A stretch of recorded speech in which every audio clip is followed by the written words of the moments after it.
Today on Monkey Life, Alison's at Twycross Zoo to collect an orphaned orangutan in need of a new home and a new family. Sadly, for a young female orangutan named Cayenne, her mother passed away. Startling news about a recently rescued pet trade capuchin. Louis is actually not a male, but a female. So now she has been renamed Louisa. And Argentine chimp Kangoo heads outside with most of his group and even begins to bond with powerful female Ash.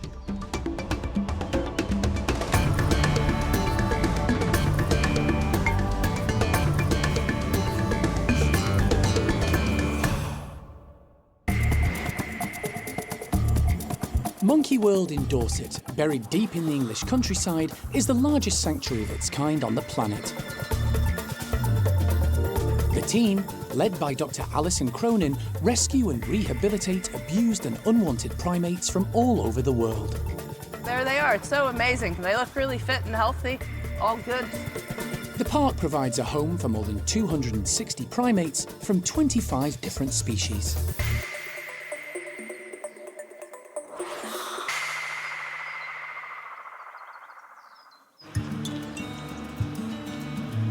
It's been 2 months since the park bid a fond farewell to 12-year-old orangutan Sylvester, who went off to Switzerland to head up a group of his own. The move freed up space in the orangutan nursery.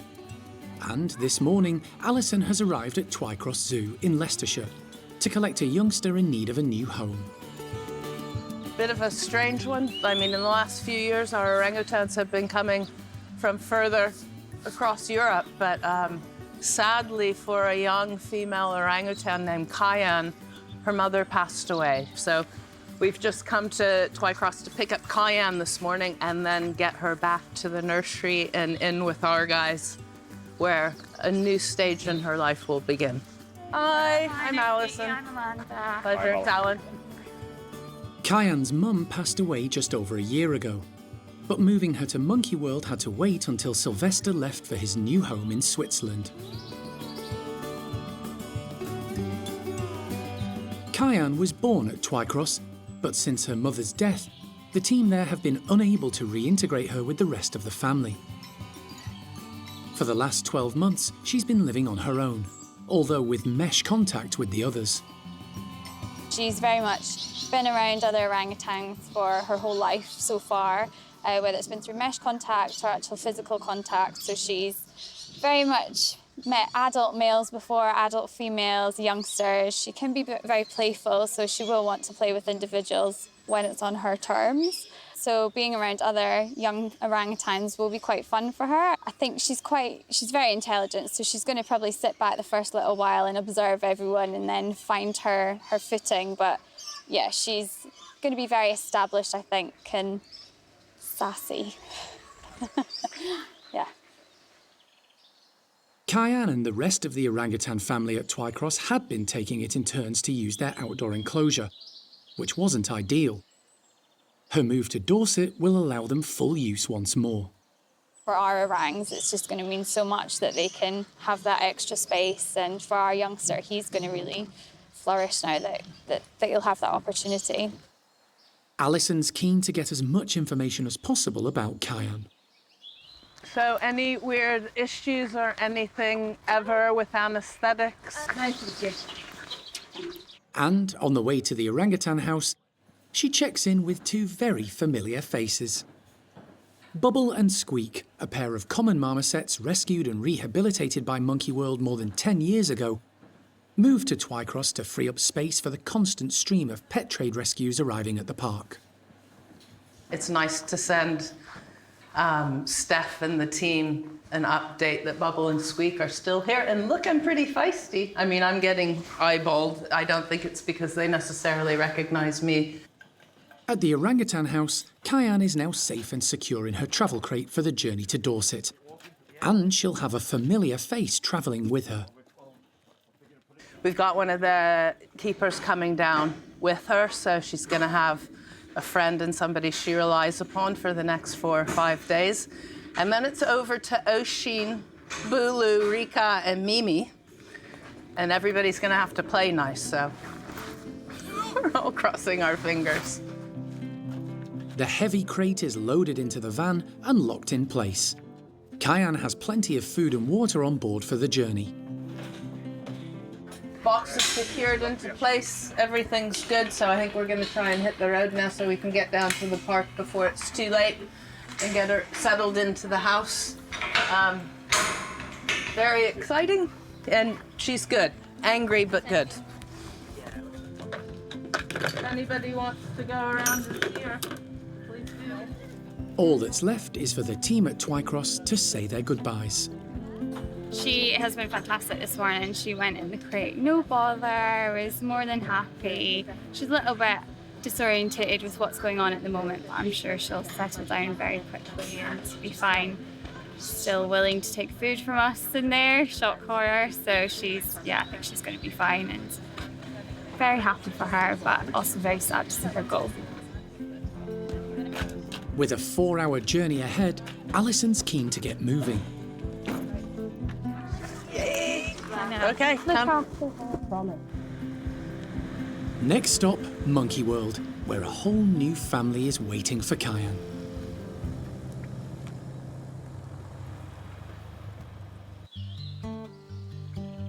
It's been 2 weeks since Alison arrived back at the park with an elderly capuchin monkey called Louis.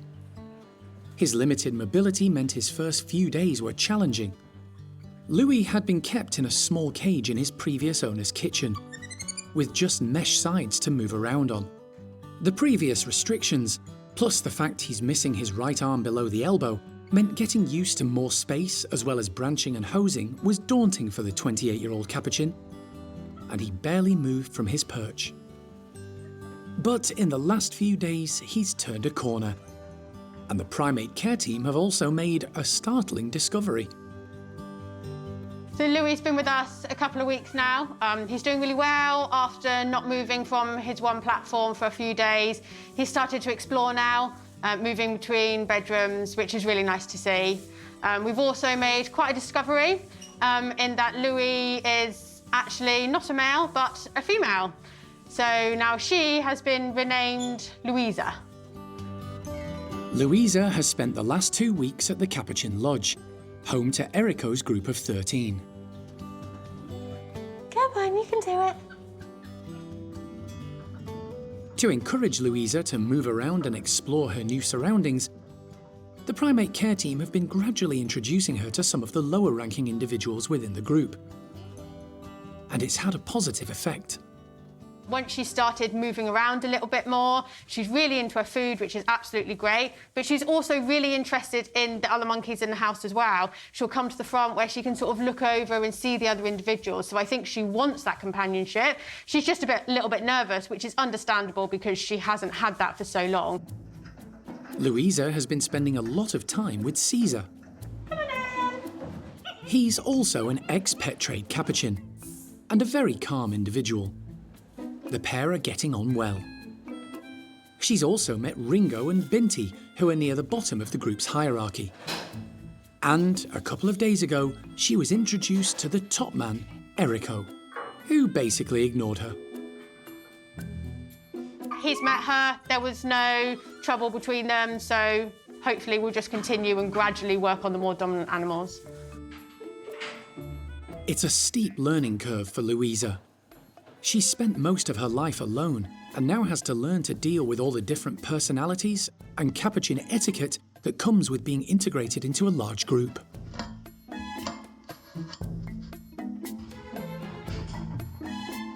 Today, she's taking another big step in that process, going into the large playroom, a very different experience to anything she's come across before. It is probably higher than she's used to, it's a vaster space, and also she's got the window so she can see the other animals that are around, the woolly monkeys across the way, and also the public can come right up to the window as well. We put some food in her, some of her favourite things to help entice her to explore a little bit as well. So the mealworms and the pellet are two of her real favourite things. To give her confidence, Caesar is going into the playroom with her. He's in his element, With no other members of the group present, he can tuck into the plentiful grubs and pellets Don has put out. He seems to be on a mission to get every last one. Louisa watches from one of the tunnels high up in the corner. Come all the way through, you can see a bit better. To begin with, despite encouragement from Donna, she's happy to stay put. Even when females Scarlet and Binti arrive to show her the ropes, she remains reluctant. But eventually, she joins in. Tentatively foraging through a blanket Binti is already tackling with enthusiasm.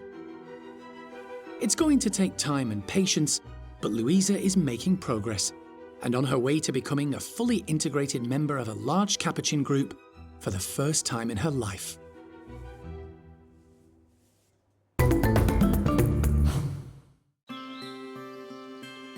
It's been almost 2 weeks since Kangoo, one of 2 chimps who arrived from Argentina, braved the big outdoor enclosure that's home to Brian's troop of 6.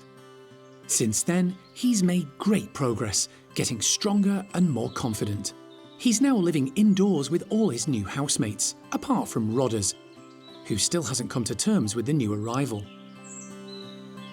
One of Kangoo's biggest challenges has been getting to know Ash, a formidable female the primate care team kept back until he was confident and stable with the others. In the last few days, they've made good progress there too. There was always some interest there from her, but much as she is a very big, powerful looking lady, she is a bit of a wimp. She's not really in the habit of meeting new people and, you know, she's not quite as bold as she pretends to be. And so she can sometimes lose her nerve and maybe lash out. And because of how big she is, when she lashes out, it can go quite badly. So we've tried to build it up nice and slowly. She's got there with him now. They've been getting on pretty nice and calm inside the house, but you can see she's not 100% happy with that confinement of just being in the house. So logistically, moving forward now, we bring it outside and let their relationship continue to build there. Sean is keen to keep things on an upward curve, and letting the group outside together is the next logical step. But he's experienced enough to know that nothing is straightforward with chimps. They're an absolute bunch of lunatics and they tend to go the opposite of the way you want them to go anyway, but I'm cautiously optimistic that they're going to be totally fine. We've set it up as best as we can and, you know, it's down to them now. We just let them crack on, try and keep their lives as normal as possible, get back into that routine, out in the day, in at the night, and just hopefully they'll just settle it all amongst themselves. The group are keen to get outside. Get on then, everyone. Everyone be nice. Brian leads them out, with Ash close behind. Kangoo is confident enough to join them, but keeps his distance before deciding to put on a little display in front of Lulu.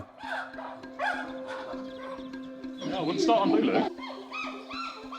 Lulu isn't impressed. She's a chimp who knows her own mind. She heads off for a little solitude, away from any possible shenanigans the rest of the group might indulge in.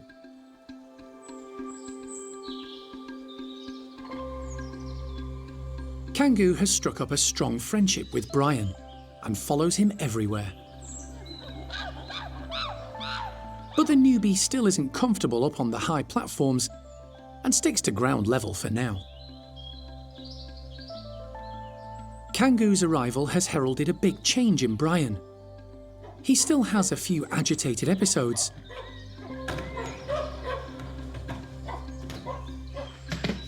Right, it's the point. But his displays have become a lot more focused and are used to discipline the group, part of his role as leader. Even Ash has learned to give the big male a wide berth on occasions. It's amazing to see Brian compared to like a few years ago where we just had no idea how to help him. He seemed to be struggling so much with all these various issues, and now, yeah, he's got a big mate and he's acting the big part as well. It's amazing. You couldn't ask for anything better, and I think the longer they're together, and once Rodders is eventually in the mix as well and all things have settled, I think long term it's just going to have such a beneficial effect and couldn't be going better. Say that now when Rodders isn't around, but yeah, it could turn yet. With Brian exerting his authority, Ash has turned her attentions to Kangoo. And the pair seem quite at ease in each other's company. It's taken for her a while to really build up that confidence with him as well. She knows Kangoo's not much of a threat. She's lived with Brian for years and knows that he's a bit of a pushover, so I don't think Ash felt the need to come out really guns blazing. And after that, she's suddenly decided, OK, maybe Kangoo's not so bad. And yeah, it's all been relatively peaceful. You might be a bit more of a normal chimp group one day. 5 down, just the one to go. Rodders.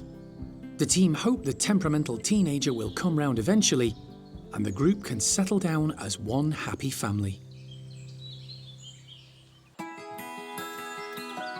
Life at the Stumpy house is much quieter and calmer these days.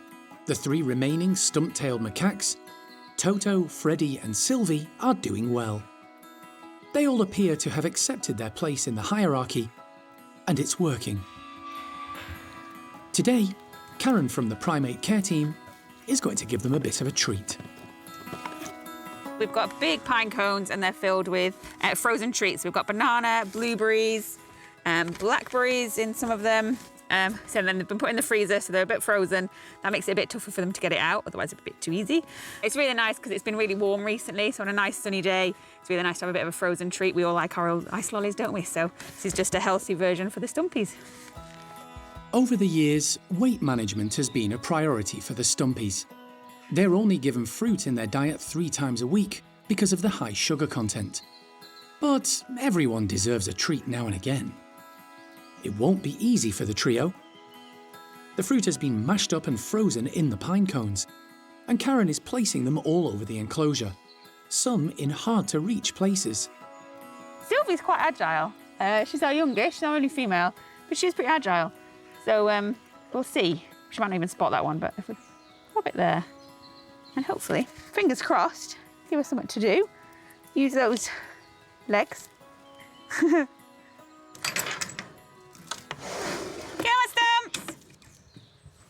Good girl, Sylvie. Go find the treats. Good boy, Toto. Karen opens up and the trio head outside. Fruit is a favourite and a good motivator to get them moving. Toto finds one of the easier options. He started to develop cataracts in his eyes and sometimes struggles to locate small objects. The pine cones are perfect for him. Freddie is also tucking in. Of the 3, he's bottom of the hierarchy and gives up his bounty when Sylvie appears. But she isn't top of the pile. Somehow, that honour now belongs to Toto. We're not really sure how, probably just size and teeth and, don't know, dumb luck, really. I don't really know. He's not the smartest. Freddie is way smarter than Toto and understands dynamics better and behaviour better. But somehow Freddie's been submissive to him and we're not quite sure how that's happened. But Toto is certainly the dominant animal in there, followed by Sylvie. So poor Freddie, he's now right at the bottom underneath Toto and Sylvie. But he is a clever animal and he knows where he fits now in the hierarchy. And he's smart enough to get his fair share of the treats. Sylvie, meanwhile, has spotted the pine cones Karen placed high in the tree. She demonstrates just how agile elderly stump-tailed macaques can be, easily scaling the tree, collecting the cones, and jumping back down. Toto tries to demonstrate his dominance, but Sylvie scarpers with most of her cones intact.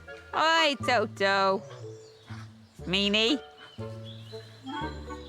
As top man, Toto doesn't need to work too hard for his food.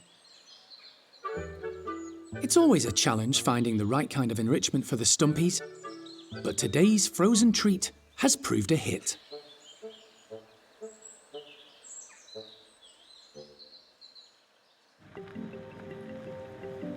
After a 3.5-hour journey from Twycross Zoo in Leicestershire, Alison has arrived back at the park with 5-year-old female orangutan, Cayenne. Really good journey. She calm, relaxed the whole way. A couple of times I sort of went back and sat in front of the box and offered her bits of food, and she is a good eater. That's very clear, so hopefully there won't be competition with Oisin, but seems fine, really, so fingers crossed. Just be happy to get her in the house. When you're ready, she went. Okay. Yeah. Gonna walk around? Cayenne is moving in with the 4-strong nursery group. And there's some interested observers as the team manoeuvre the heavy crate into position. Okay. Yeah. Yeah, 2, 3, up. Alison, gonna go this way. Yeah. The team take the opportunity to weigh the young orangutan while she's still in the travel box. Yeah. Okay. 6.4. Once Cayenne is safely indoors, the empty crate will be weighed again, giving them a fairly accurate weight. Come on, Cayenne. Hey, sweet pea. The travel crate is opened up, and Cayenne takes her first steps towards her new home. Come on, Cayenne. Here we go. There's a good girl. Jeremy's going to give you some grapes. I'm going to close the slide.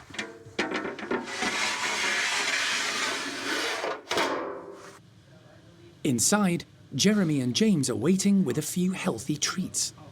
First impressions, she looks like a ruffian, doesn't she? Now, she seems really, really quite calm compared to some of them come in, they're very, very nervous and scared of everything, but she seems to be pretty calm with it, and she's munching away on her food, so can't wait to get on with the intros, possibly, as soon as we can. But we'll let her settle in tonight, probably let her have a good kip and get used to the new surroundings, and then maybe start tomorrow, possibly, so yeah, let's see. Cayenne has been given the run of a couple of bedrooms to help her settle in. The rest of the curious nursery group are in the playroom, keen to see what's happening. Cayenne makes herself known. Cayenne's definitely in the house, and she's got a little bit of attitude, so we'll have to see what happens with our guys. Hopefully she's going to want to make friends, and she's going to have to learn to be nice. Our guys, on the whole, are pretty nice to each other overall, but then they've all grown up together. James opens up a bedroom so they can get a little closer. But the nursery group keep their distance. I was expecting them to part on through. Eventually, they wander across to take a closer look at their new housemate. They'll have a night to get accustomed to each other's presence before the real test begins. Full-on introductions.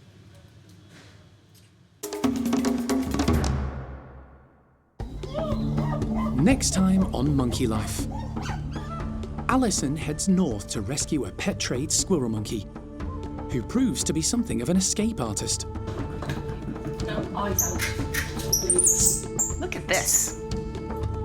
And an apple or two a day are a welcome treat for the aging bachelor chimps.